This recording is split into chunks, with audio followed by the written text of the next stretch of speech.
Salut tout le monde, salut les monégasques, bienvenue pour un nouveau débrief, le dernier débrief de l'année.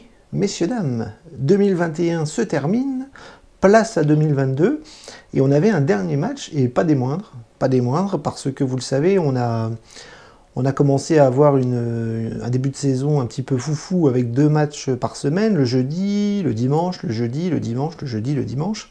Là, ça s'était un petit peu calmé, mais on avait recommencé avec la Coupe de France parce qu'on avait joué dimanche, il fallait rejouer mercredi. Donc mercredi, 19e journée de Ligue 1, et donc c'était le dernier match, et on accueillait Rennes.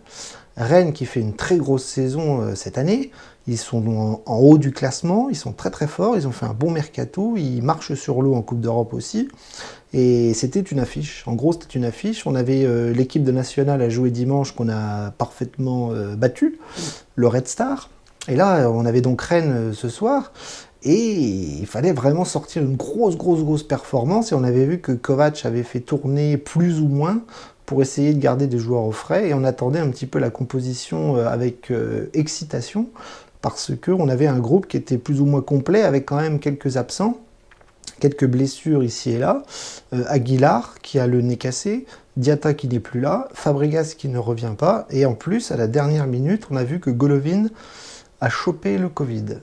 Alors vous le savez tous, le Covid revient un petit peu partout, et les clubs de foot ne sont pas épargnés, et ça commence. Voilà, il y a eu des matchs reportés, enfin il y a eu des matchs reportés, non, il y a eu des équipes qui ont eu des hécatombes cette semaine. On a le monde du football qui est en panique avec tout ça, et Monaco, ça commence, ça y est, un cas de Covid, Golovin, donc qui était écarté. Donc on attendait le 11, et quand il est tombé, on a vu qu'il y avait une petite surprise, justement, de par l'absence de Golovin, qui aurait pu et dû être titulaire. On a vu que sur le côté gauche, Kovacs avait aligné Jacobs et Caio Henrique. Donc Nubel dans les buts, voilà, c'était le 11 type, avec Maripane et Disasi. Badiachil était revenu, mais il était encore trop court, donc il n'a pas joué titulaire. Donc sur les côtés, on avait Jacobs et Sidibé. Matazo était reconduit avec Tchouaméni. On avait peur que ce soit Jean Lucas, parce qu'il n'avait pas joué dimanche. Et on a vu que c'est Matazo qui était reconduit. Très bonne nouvelle. Sur les côtés, donc, on avait Caio Henrique et Diop. Et devant, Yederland. Donc voilà, une équipe qui, sur les réseaux sociaux, plaisait plutôt, parce que justement, il n'y avait pas Jean Lucas et il n'y avait pas Golovin. Et voilà, donc les mauvaises langues ne voulaient pas du russe, mais étaient assez contents de l'équipe, et on a vu que au coup d'envoi, il fallait tout donner pour essayer d'arracher la victoire. Alors maintenant, on va analyser un petit peu le match, parce que ça a été très intéressant de voir un Monaco qui était face à un gros. On a vu que cette année, on les perdait tous, les matchs contre les gros, et là, contre Rennes, il fallait enfin sortir quelque chose, un gros match, une victoire, 3 points, et surtout passer des vacances tranquilles, parce que Noël arrive dans 2 jours, et honnêtement, si on avait perdu, ça aurait été terrible. Et oui, vous connaissez tous le résultat, on a gagné 2-1, c'est formidable, un résultat absolument fabuleux pour nous. On fait un petit bond au classement, on reprend de la confiance, on est prêt à réattaquer 2022 fraîchement. Et honnêtement, je suis très satisfait du résultat. Je trouve que le contenu est assez satisfaisant aussi, même si au début du match ça a été compliqué.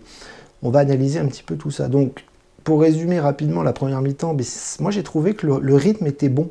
C'est-à-dire que j'ai pas trouvé des monégasques apathiques, j'ai trouvé des monégasques fringants, qui avaient envie, il y avait de l'intensité, il y avait du pressing, il y avait du jeu. Et malheureusement, on s'est fait punir un petit peu comme d'habitude, c'est-à-dire au moment où on s'y attend le moins, sur une attaque rondement menée des Rennais, qui vont nous crucifier avec un super 1-2 dans la surface de réparation. C'est Terrier qui m'a marqué le but, et ils vont nous planter un but alors qu'on était plutôt fringant. Je ne dis pas qu'on maîtrisait tout, je ne dis pas qu'on était parfait, mais on était bien dans la mentalité, et j'ai trouvé que c'était intéressant de voir des monégasques engagés dans une grosse affiche, dans une grosse rencontre. Donc on se fait piner au bout d'un quart d'heure, 20 minutes de jeu, sur une contre-attaque rennaise très bien orchestrée, et puis on se dit, à partir de ce moment-là, on se dit, tiens, Monaco vient de prendre encore un coup derrière la tête, et peut-être que l'engagement, l'intensité va se réduire, et que Monaco va s'écrouler, parce que le hold-up était absolument parfait. Et donc, Monaco, j'aime cette mentalité-là. Monaco va continuer avec ses armes, hein, bien sûr, en ne maîtrisant pas tout. C'est-à-dire que défensivement, offensivement, au milieu de terrain, c'était un peu brouillon, mais l'envie y est. Et à force de pousser, eh bien dans une occasion un petit peu anodine, voilà, on va réussir à obtenir un penalty sur une tête de Caio Henrique sur la main d'un défenseur rennais. La main est flagrante et on obtient le penalty. Ben Yedder le transforme comme d'habitude. On revient à 1 partout. Et là, même si dans le jeu c'est bien sans être extraordinaire, on sent que Monaco, avec l'envie, va peut-être pouvoir aller chercher en deuxième mi-temps quelque chose, puisque si on ne s'écroule pas physiquement, si la mentalité est toujours aussi bonne, on peut aller faire quelque chose. Après, c'est Rennes, et honnêtement, le match nul était, on va dire, assez logique. Donc en deuxième mi-temps, ce qui se passe, c'est que je trouve que Rennes et Monaco continuent de s'observer un petit peu, c'est-à-dire qu'il y a des pertes de balles ici et là, les Rennais essayent de bien faire, les Monégasques essayent de bien faire, et ça va être un combat comme ça, physique, intense, technique, tactique, et en fait, ça va plier. C'est-à-dire que ça aurait pu plier du côté rennais, mais Monaco va tellement mettre d'envie, d'intensité, de pressing, ce qu'on retrouve un petit peu de ce qu'on avait de l'année dernière. C'est pas parfait, ça on va le voir dans l'analyse des joueurs qu'il y a eu beaucoup d'erreurs techniques encore, mais je trouve que là la mentalité était vraiment bonne et on sentait des joueurs qui avaient envie de partir en vacances vainqueurs. Et en fait ce qui va se passer, c'est que sur une offensive, on va la mettre au fond, c'est-à-dire que sur un long ballon un petit peu comme sur le penalty, voilà, un long ballon en diagonale vers la droite du but du Rennais. Et Matazo va mettre un ballon, je crois que c'est une remise de la tête, je ne sais plus si c'est Diop ou je ne sais plus. En tout cas, il y a Volante qui va... Oui, c'est Diop qui fait une reprise de volée un peu manquée, voilà, qui prend un petit peu extérieur du pied. Elle va revenir sur la tête de Volante qui va, hop, la pousser. Et le gardien ne peut rien faire parce qu'elle va petit filet opposé. Et c'est but. Donc 2-1 pour Monaco. Et là, je peux vous dire que à partir du moment où la mentalité était bonne dès le départ, la mentalité va rester bonne jusqu'à la fin, et on va tenir, on va se faire peur, il va y avoir des offensives rennaises, on va se faire peur, on n'est pas forcément, c'est pas forcément la sécurité sociale derrière, et je sais pas, il y a quand même des joueurs qui ont très envie, ça défend bien, ça va chercher des ballons, ça se bat, et ça va tenir, c'est-à-dire que ça va tenir jusqu'à la 95e minute, et on va arracher la victoire, et honnêtement, pour moi, c'est une victoire très importante, parce que elle englobe un petit peu une sorte de clôture de mi-saison qui pour moi est moyenne. Kovacs dit qu'elle est bonne, mais pour moi elle est moyenne dans le jeu. Mais c'est vrai que d'un point de vue comptable, c'est pas mal. En Europe, c'est parfait, d'un point de vue comptable. En Coupe de France, on y est. Et en championnat, on est 6e. Et pour l'instant, on n'est pas décroché du podium. Donc oui, la saison est bonne d'un point de vue comptable. Maintenant, on va analyser un petit peu le contenu avec les joueurs et on va voir que c'est toujours un petit peu délicat ici et là, avec notamment des recrues et des erreurs, voilà, un petit peu de partout, devant, au milieu et derrière. Alors, comme je vous l'ai dit, on va voir un petit peu le contenu avec les joueurs, parce qu'on a quand même vu des belles mentalités, des belles envies, des joueurs un petit peu pugnaces qui avaient envie d'aller au bout et d'aller chercher la victoire. Et forcément, quand l'envie est là, et souvent ça paye, parce que le foot, le sport, c'est ça. S'il y a la mentalité, forcément derrière les résultats suivent. Donc Nubel dans les buts a fait un match correct. Je trouve que sur le but, il se fait un peu transpercer, mais il ne peut pas faire grand-chose tellement l'occasion rennaise est très bonne. Il a fait des arrêts importants ce soir, même s'ils n'ont pas été super bien réalisés, notamment en fin de deuxième mi-temps où les Rennais sont rentrés dans la surface, ils ont frappé une mine sur Nubel qui lâche le ballon, et heureusement, le ballon arrive sur un pied monégasque et pas sur un pied rennais, sinon ça aurait été égalisation. Mais Nubel a fait un bon match, je trouve qu'il a réussi à faire pas mal d'arrêts. Au pied, il n'a pas été trop dégueulasse. Et je trouve que c'est pas mal pour ce soir dans les buts monégasques. Voilà, je ne vais pas faire le bilan ce soir de tous les joueurs, mais en tout cas, Nubel a un petit peu progressé cette saison. On attend encore plus, mais ça va mieux. En défense centrale, il y avait un Dissassi Maripane, j'ai trouvé que c'était pas mal. Ça s'est fait transpercer sur le but, certes, mais tout le monde s'est fait un petit peu transpercer sur le but, tellement c'est allé rapidement.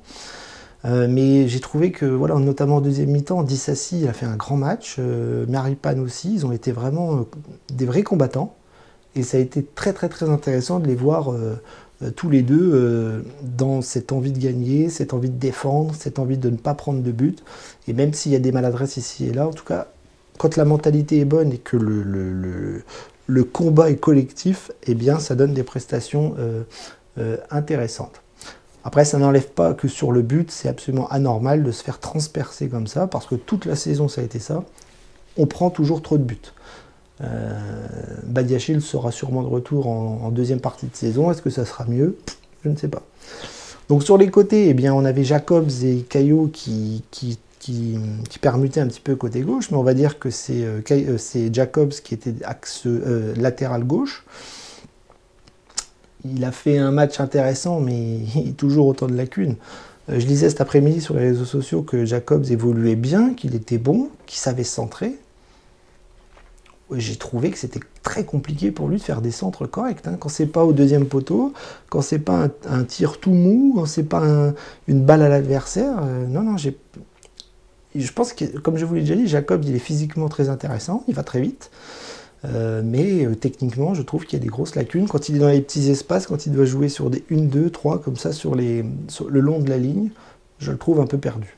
Bon, c'est mon avis. Sidibé a fait un gros match. On a retrouvé le Sidibé combatif. Et il a pris beaucoup de coups. Il est allé au charbon. Il a cherché des fautes. Je trouve que l'arbitre a sifflé beaucoup pour les Rennais, mais pas beaucoup pour nous. Il en a pris des taquets, des coups de coude, des tacles, des pressions sur le genou. Enfin, il en a pris de partout. Et je pense que Sidibé va passer des vacances tranquilles et qu'il va se reposer parce qu'il va bien avoir besoin après un match pareil. Donc voilà, gros combat physique. Et il a été un petit peu à l'image de l'aspect défensif ce soir, c'est-à-dire pas parfait, mais extrêmement concerné et combatif. Milieu de terrain, c'était intéressant de voir l'absence de Fofana, parce que Fofana n'était pas là ce soir, il était suspendu, et Matazo était là, donc il était titulaire. C'était pas Jean Lucas, et on a vu qu'avec Tchouaméni, c'était intéressant.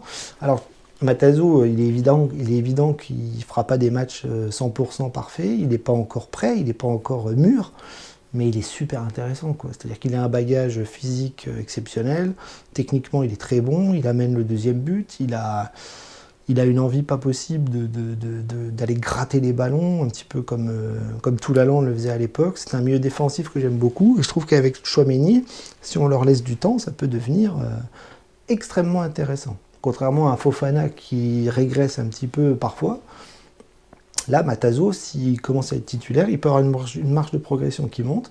Et puis à côté, Tchouaméni, lui, c'est le patron. Donc forcément, même s'il n'est pas parfait en ce moment, on en a besoin. C'est le patron. Donc très peu de choses à dire sur lui, si ce n'est qu'on va avoir encore besoin de lui beaucoup en deuxième partie de saison, en espérant qu'on ne va pas le vendre cet hiver quand même. Ça, je ne pense pas. Ça sera plus pour l'été. Alors offensivement, eh bien, Diop et Caio Henrique ont été extrêmement intéressants, même si Diop, il a tendance à... Il en fait tellement, Diop, qu'il y a un déchet monstrueux techniquement chez Diop qui fait que c'est parce qu'il veut en faire beaucoup trop. Mais dans son bagage technique, il apporte aussi beaucoup, et j'ai trouvé qu'il a gratté beaucoup de ballons, il a bien défendu ce soir, il a fait une grosse deuxième mi-temps. Première mi-temps, il était intéressant aussi. Et voilà, sur le deuxième but, c'est lui qui amène le but un petit peu involontairement. Mais lui aussi était dans le move, il était avec les autres, il avait envie de gagner, il avait envie de jouer contre son club formateur aussi. Donc globalement, c'est une bonne performance de Diop. Caio Henrique, côté gauche aussi. Alors lui, il était content parce que comme il aime beaucoup attaquer, là, il était quasiment ailier gauche. Et c'était intéressant de le voir se projeter, centrer, essayer de trouver des petits espaces sur le côté gauche, rentrer dans la surface. Il amène le penalty. Donc voilà, c'est parfait. C'est parfait sur le plan offensif. On a vu que là, on va prendre un arrière droit brésilien, voilà, Vanderson. Visiblement, il va arriver côté droit aussi. Donc peut-être que ça va être un peu le même profil. Voilà, je pense que Kovac a des idées pour la deuxième partie de saison, peut-être revenir à un 3-4-3 avec des latéraux plus hauts, un petit peu comme Caio Henrique, comme Jacobs. Sidibé le fait un petit peu, Aguilar un petit peu aussi, mais peut-être que là il veut un troisième joueur qui pour l'année prochaine sera vraiment le même profil que Caio Henrique, côté droit. En plus Sidibé va peut-être partir. voilà, et devant, donc Yederland, voilà, Ben Yedder et Volland qui ont marqué ce soir. Donc on les a retrouvés. Donc quand on retrouve Yederland, c'est parfait. Un penalty pour Wissem, un super tête pour Volland. Et moi, franchement, j'ai rien à dire. Voilà, quand ils sont actifs, quand ils défendent, quand ils attaquent, quand ils marquent, moi, j'ai rien à dire, je suis aux anges. Franchement, je trouve que Ben Yedder est vraiment très très bon en ce moment. Il est mieux. Peut-être que les pépins de santé l'ont laissé tranquille. Le Covid l'a peut-être flingué pas mal de temps, mais là, il revient bien. Il défend, il attaque, il garde le ballon, il ne se laisse pas marcher dessus. Il est extrêmement solide sur les appuis. Moi, je le trouve très très bien. Voilà, donc maintenant les remplaçants, ben, ils sont rentrés assez tard. On a vu que voilà, on a eu Boadou, on a eu Jean Lucas, on a eu Badiachil, on a eu Gelson Martins, etc., etc. Les remplaçants n'ont pas beaucoup apporté, je trouve. Boadou a été catastrophique encore. Pardon, je ne veux pas le tuer, Boadou, mais putain, dès qu'il touche le ballon, il fait n'importe quoi. Il a fait une tête complètement à côté. Il a fait 2 têtes complètement ratées. Je sais pas. J'espère vraiment que ça va aller mieux dans les mois qui viennent, mais pour l'instant, il est complètement à côté de la plaque. Et j'en suis navré.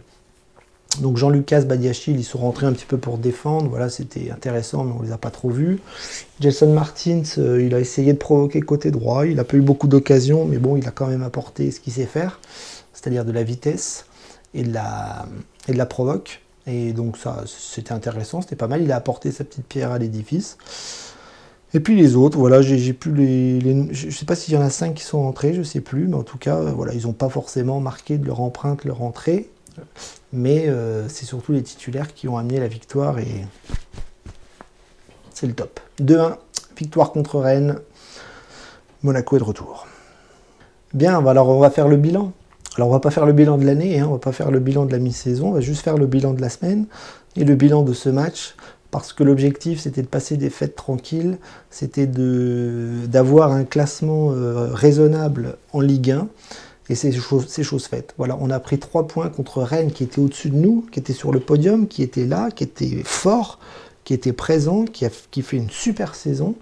Et Monaco, je trouve, a frappé un grand coup ce soir en gagnant contre cette équipe, en se relançant au classement, en se relançant dans les têtes, en se relançant pour la saison prochaine, parce que là, ça va arriver dans 2 semaines, il va y avoir Noël et le Nouvel An, et on va enchaîner tout de suite avec le match de Coupe de France, donc on va accueillir Rouen. Globalement, ça devrait bien se passer, et après, on va réenchaîner les matchs de Ligue 1 pour essayer de revenir comme l'année dernière, très fort, plus fort en tout cas que ce qu'on était sur cette mi-saison qui a été quand même assez moyenne dans le jeu, même si dans le classement c'est raisonnable. Voilà. Je peux pas contredire Kovac, la saison est bonne pour lui d'un point de vue peut-être comptable et d'un point de vue de la mentalité. Maintenant dans le jeu on attend autre chose pour être encore plus fort. Donc voilà. Pour moi, les fêtes sont réussies, le Père Noël est passé avant l'heure, j'en suis absolument ravi, satisfait, content. Et donc, que dire de plus? Qu'on se retrouve dans 2 semaines pour débriefer la Coupe de France. Est-ce que je ferai une vidéo bilan de la mi-saison? Peut-être, je ne sais pas encore, on verra. Ça dépendra du temps que j'ai. Mais en tout cas, on se retrouvera sûr pour le match de la Coupe de France. Et puis en attendant, je lui dis, profitez bien, parce que là, franchement, les fêtes, elles vont être bonnes. Le Noël, il va être bon. On ne parle pas du Covid parce que c'est une catastrophe, ça on a compris. Mais voilà, j'espère que ça ne va pas trop impacter le club, les joueurs, que tout le monde va faire attention, que ce soit vous les supporters ou les joueurs, parce qu'il faut reprendre la saison avec tout le monde. Il faut que les clubs de Ligue 1 fassent attention et puis que ce maudit Covid nous laisse tranquille parce qu'on n'en peut plus. On n'en peut plus. En tout cas, on ne va pas parler du Covid, on va parler de la victoire de Monaco, 2-1 contre Rennes. Et on va profiter à fond de ces 2 semaines parce qu'on a très bien fini. Joyeux Noël, bonne fête de fin d'année à tous et on se retrouve dans 2 semaines contre Quevilly-Rouen en espérant une qualif. Salut!